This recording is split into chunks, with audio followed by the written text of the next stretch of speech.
Welcome back to Solutions for Financial Independence. Joining me now, John Halterman with Beacon Wealth Management. How are you doing, John? I'm doing great. How are you? I'm doing really well, thanks. This week we have a question. It's from Kelly from Ida May. She's a young professional and she asks, how can I plan for the future and pay my student loan debt? Kelly, being from Ida May, I don't know if you're related to Nick Saban or not, but if you are, then that's not going to be a problem.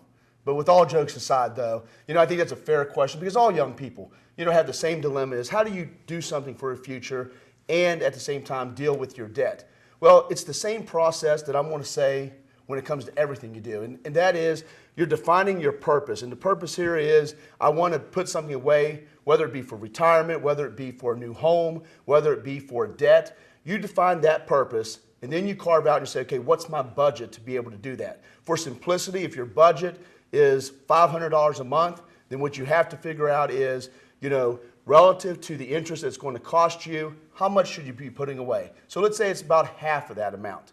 Then you're going to have to say, okay, what do I do with the other half? And that other half may be, like I mentioned, either towards your home, towards your retirement, or even building up a rainy day fund. But having a budget and having a clear, defined purpose is probably the first step in making sure that you can make this happen. So definitely just take a look at everything you have and figure out something to do with it. Don't let it just sit in that account. Absolutely. You can't wing it. Because the biggest thing I see is too many times, kids want to get out there and they don't know, so they'll take no action, or they'll just wing it and say, you know what, I'll worry about it later. But having clear goals with an end in mind and knowing why you're doing something gives you a good starting place and gives you a strong foundation for the future. All right, thank you so much. I'm sure a lot of people out there can benefit from this. Well, folks, if you miss anything, you can always find it online. Don't go anywhere. We have much more for you after the break.